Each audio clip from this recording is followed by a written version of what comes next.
So thank you once again for joining us today. My name is Sin Man, and I'm from the Smart Nation and Digital Government Office. So #Smart Nation Together is an online platform developed to introduce our community to everything tech, and most importantly, introduce digital upskilling opportunities for the community. And now on today's topic. So did you know that NParks leverages science and technology to manage over 6 million trees in Singapore? And not only that, the use of science and tech has also extended to NParks' various areas of work, from biodiversity conservation to park and greenery management. So it's really a lot of work behind the scenes. And we are very glad to have with us today Gervais from NParks' Science and Technology Planning Division to share this wealth of information with us. So without further ado, Gervais, over to you, please. Thanks, Sinman. And hi, everyone. Sinman, just want to make sure that you can hear me. I'm sounding yes, nice I can. and good I can for the next hour. Yeah, hi. All right, great. Thanks. Hi, everyone. Glad that you're joining us for today's webinar. My name is Gervais. I'm from the Science and Tech Planning team in NParks. And now, really excited to be able to share with you about the science and technology that we use behind our efforts under City in Nature. I think most of us are aware that we live in a city that is full of greenery and that biodiversity is really readily accessible, even from our homes and close to the places that we work, we live and we play these days. But I think what's interesting is to understand how all of this is basically underpinned by a scientific foundation and how we use technology and actually, broadly speaking, innovation in order to make all these happen.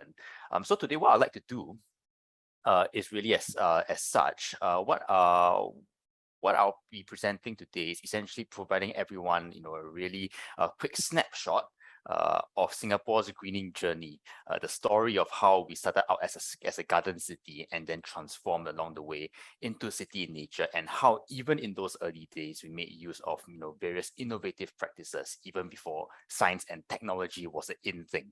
We'll share with you some key strategies about our efforts under City in Nature, including some of the science-based approaches and the scientific principles that underpin whatever we're trying to do under City in Nature.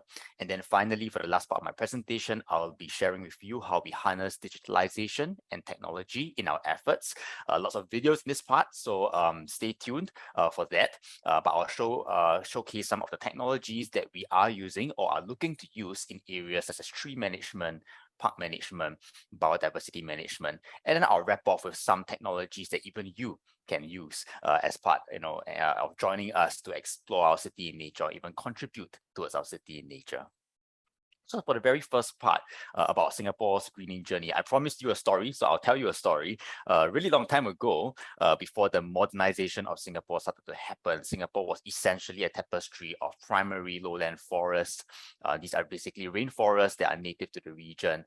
We had lots of secondary forests as well, freshwater swamps, mangroves, rivers, and grasslands. However, by the 1900s, by the early 1900s, as you can see from this graph, over 90% of this forest had actually been cleared and was gone because of timber extraction, agriculture, and the creation of settlements, together with the founding of modern Singapore. And most of these areas were actually replaced by plantations and agriculture, which left only small reserves left across the island. Fast forward to today, Singapore is a city-state. So that's quite unique for our context, because it means that our land use planning strategies have to cater to both the needs of a city as well as a country. This is unlike other countries where activities, such as airports, reservoirs, ports, power stations can actually be afforded to be accommodated outside of the city area. In Singapore, we don't have that luxury. However, despite all these different competing land use needs, Singapore is still one of the world's greenest cities today, as you can see from the findings of this study that was done by MIT in 2021, where based on our Green View Index, Singapore was actually ranked second out of various cities in terms of our the greenery that's present in our city. And so this really begets a question, despite, our history of modernization, despite our current land use challenges and competing demands, how did we actually get to this state where we are currently a city that is full of greenery? And the story really starts in the early 1960s, where as part of the early modernization of Singapore, there was lots of urbanization as well as concretization.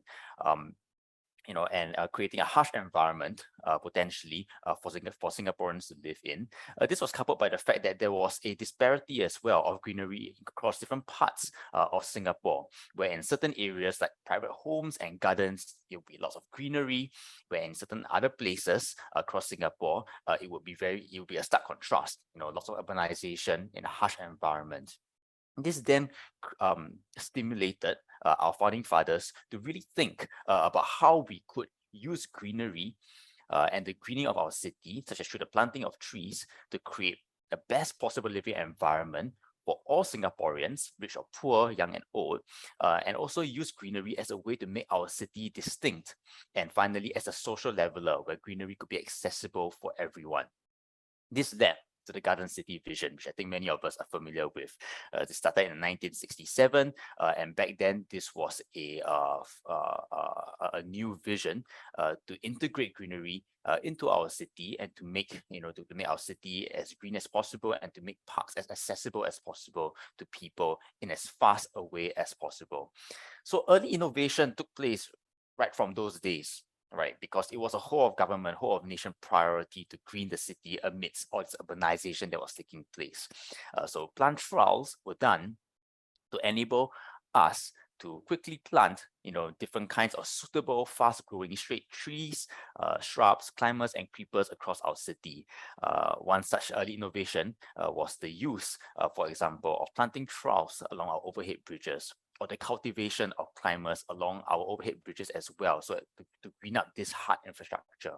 In addition, we incorporated planting provisions for roadside greenery into our standard guidelines in the 1970s, so as to safeguard green verges along our roads to ensure that we could continue the greening of our city through tree planting and related efforts, even as we continue to develop traffic infrastructure and building infrastructure. Early innovation also took place in the form of park planning.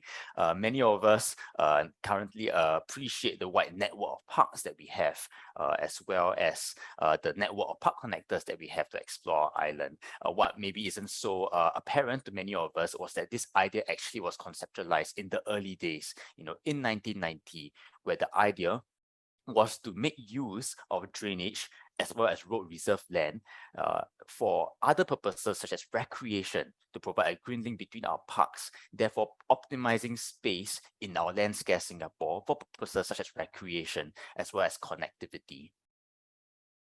So Garden City took place since the 1960s, but since then, we've really had a journey of more than 50 years of greening. We've intensified our tree planting efforts across Singapore. We have strengthened the connectivity of our parks and greenery through our Park Connector network. We have also gone in many ways to integrate greenery into our built environment through skyrise and vertical greenery and tree planting along our streetscapes as well. There was a phase where we were called a city in a garden that encapsulated these key moves. But today, what we are essentially doing is transforming Singapore into a city in nature. So this is our later vision to conserve and extend nature across Singapore and to further integrate Singapore into our urban environment, such that all Singapore is pretty much what you see right here from this view at the top of Bukit Timah. Now, city in nature is essentially our response to some of the key challenges that we face today. Firstly, there is a challenge of climate change, which looms large for countries around the world, including Singapore. And the question is, how then do we mitigate the impact of climate change and build resilience amidst all of this? The second key challenge for Singapore is, of course, the continued urbanization that we will have to undergo as a country to meet our development and economic needs. And the question is, how do we, amidst all this urbanization, continue to ensure a quality living environment for Singaporeans? And the response, as I mentioned, is really this new city in nature vision, which we've started and launched and made much progress in since 2020. Now, city in nature is a new vision to restore nature back across the city for the purposes of livability, sustainability, and well-being of Singaporeans. And how we intend to do this is to apply what we call nature-based solutions towards achieving the goals of climate resilience, ecological resilience, and social resilience. Quite a few big words here, but I hope that the next few slides would help to explain some of these things that we are trying to do. In addition, City in Nature is currently one of 5 key pillars in the Singapore Green Plan 2030. And so City in Nature now forms an integral part of creating a green, livable, and sustainable home for Singaporeans, with many of these targets subsumed under the Green Plan. Now, becoming a city in nature encompasses various key strategies. Firstly, we are hoping to conserve and extend our natural capital, both within our nature reserves, but beyond as well, such as through our nature park network. Secondly, we are intensifying nature in our gardens and parks by introducing naturalistic design and planning into our new and upcoming parks. Thirdly, we are restoring nature into the urban landscape, such as along our streetscapes and in our industrial areas, and even on the rooftops of our building, so as to enhance nature in some of the harshest environments within Singapore. And finally, we are hoping to strengthen connectivity between our green spaces across Singapore for the purposes of ecological resilience as well as recreation. Now, undergirding all these strategies is the fact that everyone has a role to play. We can all be community stewards of our city in nature, and also the use of digitalization, science and technology, as well as developing the industry to advance and support these efforts. Now I'll move on to the next part of my sharing, where I'll share some of the scientific principles that underlie what we are trying to do as part of City in Nature. Now, what we're trying to do in City in Nature is essentially supported by a nature conservation master plan, where we hope to conserve our key habitats, as well as to enhance these habitats through specific restoration activities, as well as species recovery plans. We support all these efforts through lots of research, such as in the areas of conservation biology and planning, and finally, the role of the community in stewarding our city in nature. Now, firstly, on the conservation of key habitats across Singapore. Now, if you take a snapshot look across Singapore, we do have actually various core habitats for biodiversity, or we call these areas core biodiversity areas. These are in the form of our nature reserves, and some of you may be familiar with these places, such as Bukit Timah Nature Reserve, or Central Catchment Nature Reserve. Up in the northwest, we have Sungai Buloh Nature Reserve and Sungai Buloh Wetland Reserve, I beg your pardon. And in the south, we have Lebanon Nature Reserve, not forgetting Pulau Ubin as well to the northeast. Now, these form our core habitats for our biodiversity in Singapore, and are also the primary providers of ecosystem services in Singapore, such as fresh air, cooling, as well as the management of stormwater infiltration. However, these nature reserves occur in isolated patches across Singapore, and are therefore vulnerable to the impacts of urbanization and human activities. Now, to do that, we have introduced the concept of buffer parks and are extending our network of nature parks across Singapore. Now, what nature parks essentially are that they are rustic and forested areas which help to buffer our nature reserves against the impacts of urbanization as well as human activities around the nature reserves. This helps to improve the resilience of our core biodiversity areas. In addition, these nature parks also provide complementary habitats for flora and fauna from the nature reserves. So these provide additional areas where fauna, for example, or biodiversity from our nature reserves can look for food and even find shelter in. Finally, these nature parks serve as compatible and alternate locations for nature-based recreation in Singaporeans, therefore reducing the visitor load from our nature reserves and ensuring that they will remain resilient over the long run. Now, some examples of nature parks that you might be familiar with are Windsor Nature Park, which is part of the Central Nature Park Network, as well as the upcoming Mandai Mangroves and Mudflat Nature Park, which forms a complementary habitat to our current Sungai Buloh Wetland Reserve and is part of the Sungai Buloh Nature Park Network. Now, beyond buffering our nature reserves with our network of nature parks, we are also in the process of strengthening the ecological connections between these different areas, connecting them across Singapore. So we hope to do this through the development and the identification and the development of ecological corridors across Singapore. This will facilitate the movement of fauna such as birds and butterflies between these core biodiversity areas, therefore strengthening the resilience of our biodiversity populations that reside within these core habitats. Some examples of how we have strengthened ecological connectivity across Singapore are in the form of nature ways, such as Kim Hawk Nature Way, which you see here in this picture.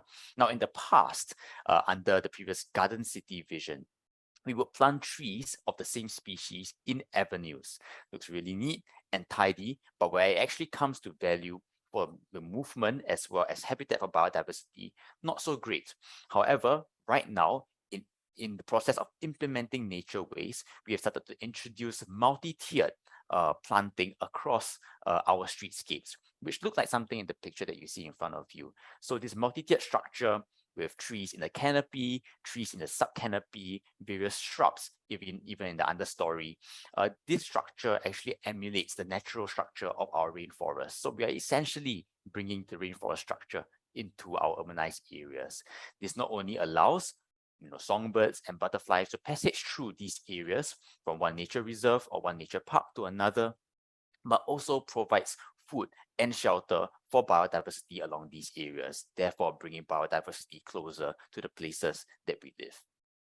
Now, in addition to nature ways, we also have nature corridors, which are a combination of things like nature ways as well as park connectors. An example is Lornie Nature Corridor, which you can see here. This connects the Botanic Gardens to the Central Catchment Nature Reserve. Now, besides enhancing ecological connectivity, we are also in the process of enhancing and restoring specific habitats across Singapore.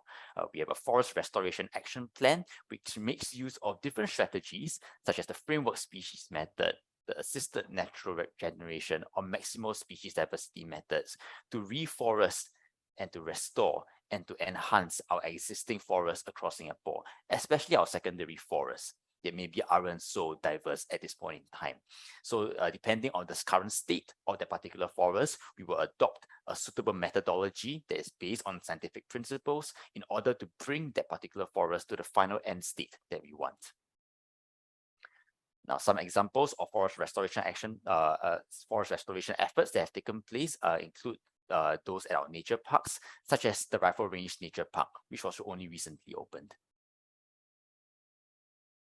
Now, we are also in the process of naturalizing our parks and gardens, even those in our urban areas. So, for example, here you see in GLG, we have tried to restore a freshwater wetland ecosystem, introducing plant species that would be suitable for these areas, and therefore hoping to bring in the fauna species that would be suitable for this area as well. Now, these form additional biodiversity habitats for our biodiversity populations, but they also bring nature closer to Singaporeans, and they also form stepping stone habitats between our nature parks and nature reserves. Beyond naturalizing our parks and gardens, we have also introduced various species recovery plans, which aim to conserve species through the propagation, reintroduction of various habitat enhancement and protection efforts. Now, these efforts target endemic, rare, or threatened native species in Singapore, such as those that you see in the picture below. Now, currently, we have over 80 plant species and over 40 animal species in this list, but we aim to implement plans for 100 plants and 60 animal species by 2030. There are various success stories already through these species recovery plans. One such example is a Singapore freshwater crab, which is endemic to Singapore. Now, we have successfully bred these crabs in maturity and have started to release these individuals into the wild to enhance our existing populations in the wild. Besides the conservation of animals, we are also conserving plants in the form of conserving germplasm, through living collections as well as seeds. So this, for example, takes place at the Singapore Botanic Gardens, where we have various living collections as well as a seed bank, which makes use of different kinds of technologies and techniques to ensure that our seeds can be preserved in case we ever need to use them for future species restoration efforts. Now, we conduct lots of applied research, as I mentioned, in various areas such as in conservation, biology, and planning. One important part of furthering our city in nature involves better understanding the biodiversity that we even have in the first place across Singapore. So we do this through a suite of different surveys, such as freshwater surveys, vegetation surveys, as well as fauna surveys. One example that we did was the comprehensive survey of Bukit Timah Nature Reserve in 2019, where through that single survey, we discovered around 200 species that were new to the reserve. This includes a new species of spider to science, a new record of a plant species for Singapore, and even for the Singapore bent-toed gecko, which is a new record for Bukit Timah Nature Reserve. The amazing thing is that even though our biodiversity areas occur in highly urbanized areas and they are frequented by many people, we continue to make these new discoveries, which then inform our subsequent efforts to conserve these areas in the long run. Now, I mentioned the key part of the community as part of contributing to a city in nature. One such way that this happens is through citizen science, where we gather findings made by lay people like yourselves who make observations regarding biodiversity, such as through our Biodiversity Watch, our Garden Bird surveys, our Heron Watch programs. By gathering this data, this helps us to inform our long-run conservation efforts across Singapore as well. And beyond involving the community in areas such as citizen science, the community is also actively involved in contributing towards enhancing and growing our city in nature. So one way that this takes place is through the 1 Million Trees movement, where the community can be involved in tree planting efforts across Singapore, in propagating native plant species, and also removing invasive species such as weeds in our nature reserves, therefore enabling our forests to thrive better.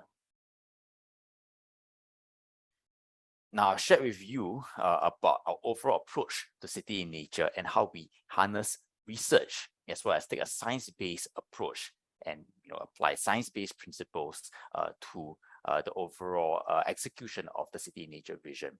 But one key way that we also enable and further our efforts under city in nature is through the use of digitalization as well as technology. Now, there are various reasons that we do so. Firstly, as part of advancing city in nature, we are dealing with living ecosystems, living organisms, biodiversity across Singapore. Therefore, it is important that we continue to better understand our biodiversity through the use of technology and science so that we can further integrate nature and greenery into our urban environment.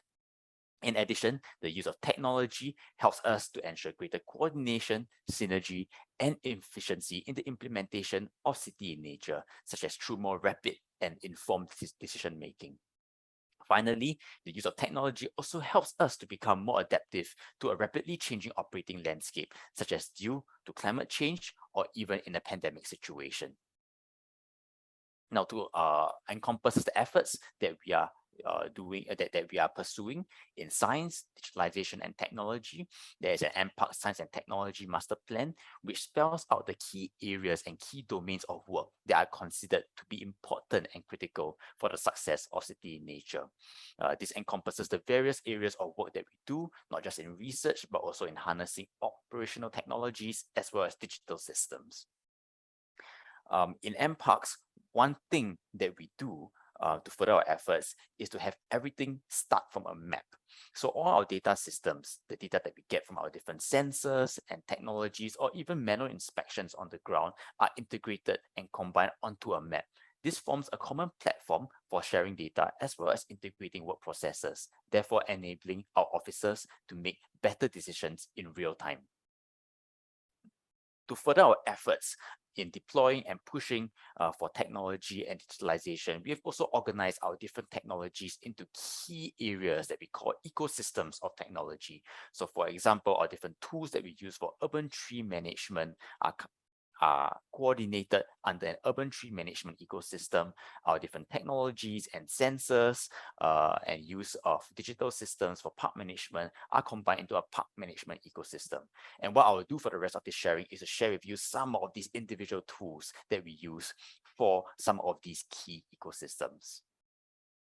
Now, firstly, in the area of tree management. So Simon mentioned earlier that we manage a total of NParks currently manages a total of 6 billion trees across Singapore, 2 million of which occur in highly urbanized areas. Now, trees provide lots of benefits to Singaporeans that live in our urban environments, but there's also a need to ensure that these trees remain healthy and safe in the long run. And that's where the use of technology comes in. So over the years, we have sought to use improved tools that are lighter, that enable us to do more rapid inspections, that enable to access harder to reach areas in our trees, so as to better ensure the stability of our trees. Now, in order to inventorize our trees, to collect all this information in a database, we have also used technology and improved the way that we've used technology across the years. For example, this used to be done in a paper and pen system back in the 1970s, but over the years, we have used techniques such as GIS to inventorize and catalog these trees properly. And moving forward, we are looking to use new technologies such as remote sensing for this purpose as well. Now, tree management ecosystem comprises of a whole suite of different tools that I will not have time to individually go through today, but these tools generally help us to serve different functions. Firstly, they help us in inventory management to catalog all the trees that we want to inspect on a regular basis. Secondly, a suite of tools to inspect our trees and diagnose their health and stability. And then various tools to model our trees and how they will perform and behave, or even the use of remote sensing to improve our understanding of the health of our trees. Now, in the use of tree inventorizing, NParks currently has a GIS system that we call a tree registry system, where all our different urban trees along our streetscapes in our parks are geotagged and given an ID. So very much like when a doctor sees a patient, when we inspect a tree, there is a certain ID for that particular tree. We can use it to track previous records, and we can use that and we can track previous maintenance records as well, so as to inform the upcoming inspection as well as maintenance needs of that particular tree. Now, this registry is not just available on a desktop system, but it's also available on a mobile field app system, which allows our field officers to access this information and to update the records when they are on the field. Now, this tree registry system also provides us with an overview of our tree population in Singapore, and therefore enables us to conduct data analytics. This helps us to better understand the distribution and profiles of different tree species in different locations in Singapore, and which then helps us to make better informed decisions regarding the planting and management of these trees. Now, various technologies are also used in the area of tree inspection that we currently use the resistograph, which is a resistance drill that enables us to detect the presence of hollow areas or decayed areas within trees. We also use the sonic tomograph, which makes use of sound waves in order to help us assess the structural integrity of the tree. So if you see the image on the bottom right, that is basically the image that is produced when there is the presence of decay within the trunk of a tree. Now, beyond the use of resistance drills and sonic tomographs, we have also started to use drones to inspect our trees, particularly for tree canopy areas which are harder to access. So previously, such inspections would have to be done purely by climbing trees, by professional tree climbers or arborists. By using drones, this allows us to conduct close-up tree inspections without need to actually climb trees, which is a time-consuming and laborious process.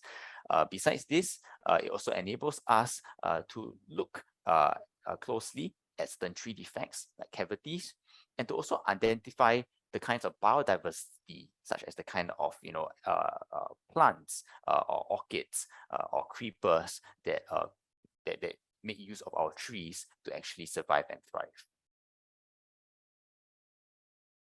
Now, moving forward, we are using LiDAR technology coupled with machine learning to develop a digital twin of our urban trees. So this essentially is a digital 3D replica of all our trees in our urban areas. This will help us to conduct remote measurement and inspections of our trees, and will also help us to improve the way we manage our urban trees and forests, such as through modeling the growth of our trees, understanding how much carbon they sequester, and it will also help us to automatically update our tree inventory system, such as through details like the height and the girth of the tree. Now, with a 3D digital twin of the tree, this also allows us to conduct various modeling techniques for this tree, such as through adopting a finite element model to assess the tree structural health. So the model helps us to understand how the tree or how any given tree will behave under different kinds of wind conditions, which then helps us to inform our different pruning practices to improve the stability of that particular tree. And there are a whole suite of other technologies that we use as well, such as in the area of multispectral analysis, panoramic imagery, as well as tilt sensors to help us better understand the health of our tree, such as via the chlorophyll levels, or basically understand whether our trees have moved suddenly so that we can mitigate any risk in a timely fashion. Beyond tree management, we have also harnessed the use of technologies in the area of park management as well. Now, again, a whole suite of different tools that I won't be able to go into detail today, but generally speaking, the technologies and digital systems that we use for park management lie in the area of horticulture management, facilities management, as well as park visitor management. Now, in the area of horticulture management, we use various sensors, such as grass height sensors, to improve the way that we do things. So our grass height sensors allow us to remotely monitor grass cutting progress, as well as grass cutting standards across Singapore. This can be then used by our site officers to score our contractors based on the quality of grass cutting. They also allow our officers to assess the progress and the extent of the work that has been completed at any point in time. Beyond the use of such sensors, we also use automated lawn mowers for the purposes of scheduled grass cutting, which is particularly important for event lawns, where we want to ensure that our lawns are maintained to a particular and good standard suitable for events at all times. In the areas of facility management, we also use a variety of different kinds of sensors. For instance, we have a light fault reporting system that helps to detect light faults when they happen in parks. Typically,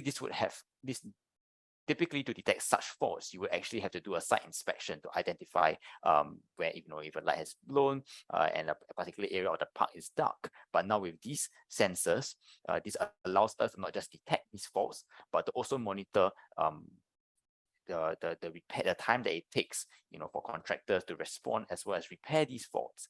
In addition, understanding our light fault trends will then enable us to conduct preemptive maintenance to reduce the frequency of such faults in the future. Now, besides the use of light fault sensors, we also use various cleanliness sensors such as toilet ammonia and bin fullness sensors to trigger alerts to our contractors and staff and ensure that our park facilities are cleaned in a timely manner.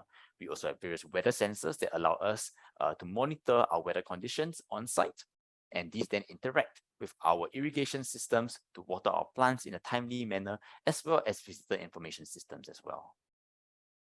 Now, one other way that technology is helpful for us in park management is in the area of visitor management. And a really good example of this was what happened during the COVID-19 period. Now, during the circuit breaker period, it's probably still fresh in our minds. It happened too long ago. One of the few places that you could actually still continue to visit while abiding the safe distance measures were actually our parks and gardens and nature reserves and nature parks across Singapore. So this provided a way for Singaporeans to seek respite amidst the circuit breaker period, but this also meant that our parks and gardens could potentially become crowded. Now, to resolve this problem, NParks, developed a safe distance at parks portal, and some of you may have used that system to check our visitorship levels and trends at our parks. This enabled members of the public to avoid crowded parks at different times in the day, so as to ensure that we could still visit our parks but in a safe manner. So the system basically makes use of various kinds of information, such as from CCTVs as well as physical park checks. The information was then uploaded into the portal with data analytics in order to determine the visitor count at the particular park. And then based on that, it would reflect the visitorship status on the map, which members of the public could then refer to and assess whether the park was crowded or suitable to visit at that particular point of time in the day. Now, finally, one last area in which we harness technologies is in the area of managing biodiversity in Singapore. Now, despite Singapore's highly urbanized nature, Singapore is also teeming with biodiversity.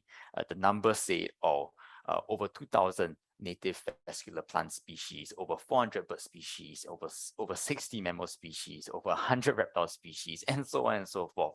This actually goes to show that even in a highly urbanized area, we can still enjoy a huge amount of our natural heritage in the form of our biodiversity. And we also this biodiversity also occurs over a huge variety of terrestrial, coastal, and marine ecosystems, such as the ones that you see on the screen here. Now, to do all of this, to manage all this biodiversity effectively, however, means that we need to find new and better ways to understand our biodiversity, to monitor our biodiversity, and to make evidence-based decisions to ensure that we can continue to conserve our biodiversity in the long run. And we do this through a suite of different sensor technologies, modeling technologies, as well as monitoring systems, and different techniques for diagnostic analytics. Now, the use of camera traps is one of the ways that we use to better understand the biodiversity that reside in our forests and whether or not they're responding well to our conservation measures. So for instance, on the left here, you see a video footage of a Raffles banded langur that is actually using a rope bridge at Thomson Nature Park. Now, the rope bridges were installed to enable and improve ecological connectivity between different forest patches, and it's heartening to see that even critically endangered species like this Raffles banded langur it's heartening to see that they actually do use these bridges for the purposes of moving from one forest patch to another forest patch. Now, our video traps also enable us to conduct forest surveys, including at night. You see here on the right various footages of the Malayan porcupine, the Sunda pangolin, lesser mouse deer, and leopard cat. Now, these creatures are typically very difficult to spot, and traditionally to survey these animals, our field officers would actually have to situate themselves in the forest, last through the night, get bitten by lots of mosquitoes, and hopefully get a chance to even spot one of these animals. But by deploying a network of these video traps in our forest, this enables us to monitor these wildlife populations and understand our biodiversity populations even remotely. Now, the use of night vision traps, more pictures here, such as the observation of sambar deer in our forested areas. So again, these are species that would be really difficult to spot if you were only situated at a single place, and you would have to be there throughout the night as well. But now, through the use of these technologies, we can actually remotely monitor and better understand these wildlife populations. Now, on the right, you see some footage of the Sunda kulugo as well as the Sunda soloris. Again, very difficult to spot. Through the use of these video traps and cameras, we can then use the information to map and better understand the population density and distribution of various animals across our nature parks and nature reserves. So this includes where our wild boars would be, and also our sambar deer, and even our lesser mouse deer. Now, one other way that we have been using technology to better understand our biodiversity movement is in the form of satellite tracking, and this was applied for us in the case of migratory shorebirds. Now, the way that we have tracked our migratory shorebirds that come to Singapore to overwinter in Singapore during particular parts of the year, the way that we have done this has also evolved over time. We started using metal rings with different colors that would have to be observed manually and with binoculars, for instance. Over time, this transited to radio technology. And right now, we can even use satellite technology to understand how these birds move, within and beyond Singapore. Now, these are some examples of migratory shorebirds that you would see in Singapore. You would possibly see them in some of our coastal areas as well as our mangroves, such as at Sungai Buloh. Now, Singapore is a critical area for migratory shorebirds because we are at the intersection of the East Asian Australasian flyway as well as the Central Asian flyway. Now, we've long known that the shorebirds that overwinter in Singapore make use of the East Asian Australasian flyway, but recent research using satellite trackers have also showed us that they used the Central Asian flyway, and this was actually a new set of findings that was published in the Nature Scientific Journals in December in 2020. Now, if you take a look at the video on screen right now, you will see some animations of how our satellite trackers have enabled us to understand where our migratory shorebirds move. So you would notice that quite a few of these birds that were satellite tracked used this passage on the right, that is the East Asian Australasian flyway, but some birds were then actually newly observed to cross the Himalayas, and that's the passage that you see towards the left. So a really very interesting set of findings that have enabled us to understand the importance of Singapore as an overwintering ground for shorebirds from different flyways. Now, besides the use of satellite trackers, we also use ecological models to improve the decision making that we do for conservation. We have used agent-based models to better understand the habitat connectivity in our marine environment, and this has enabled us to inform the conservation of critical areas such as Sisters Island Marine Park. If you see this animation on screen here, this is actually a prediction, a model prediction of how coral larvae will actually disperse across Singapore waters. Such findings have enabled us to identify key source populations for our corals, and this informed the designation of Sisters Islands Marine Park as our first marine park in Singapore. The use of conservation models are also applied in terrestrial environments, such as the use of least resistance pathway modeling to understand where our animals will move across the island. Now, if you extrapolate this across different animal species, you could then identify the different ecological corridors that occur that occur across Singapore, such as in the case of Clementi Nature Corridor. Well, even in the larger scheme of things, NParks also conducted an ecological profiling exercise for island-wide terrestrial environments, and this enabled us to identify different ecological corridors across the whole of Singapore that could then be established as new nature park networks or new nature corridors. Now, the use of sensors and CCTVs also enables us to manage human-wildlife conflict, especially in the case of Singapore, where we are bringing biodiversity closer to the places where Singaporeans live. Now, with this comes the potential risk of things like traffic accidents, for example, and this is where our roadway animal detection system comes in. Through the use of CCTV and video analytics, we can automatically detect when wildlife crossings are taking place, such as the long-tailed macaques that you see here in this picture. This then triggers a sensor. Sorry, this then triggers a blinking light, a flashing light that warns drivers about these animals, and therefore informing them to slow down and avoiding accidents from taking place. Now, to wrap up whatever I've shared so far, these are all technologies and tools that NParks has been actively using or exploring in order to better manage our trees, parks, and biodiversity. But even as a member of the community, of the general public, you too can play a part in using technology to better explore our city in nature, or to even contribute towards our city in nature. So I'll list a couple of key examples here. Firstly, there is an NParks Explore a Route mobile app, also called the Near mobile app, which you can easily download from the Google Play Store or from the Apple app. Now, this app helps to connect people to nature through three key features.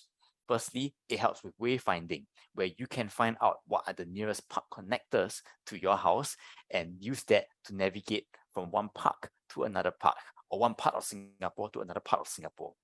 Next, the app also allows you to receive information on various places of interest along our park connectors, and even allows you to participate in in-app special events from time to time. Finally, you can also use the map, or rather you can use the app to create new trails via the new mapping feature within this app. and to share your personalized trails with the entire community, therefore customizing your own experience in exploring our city nature.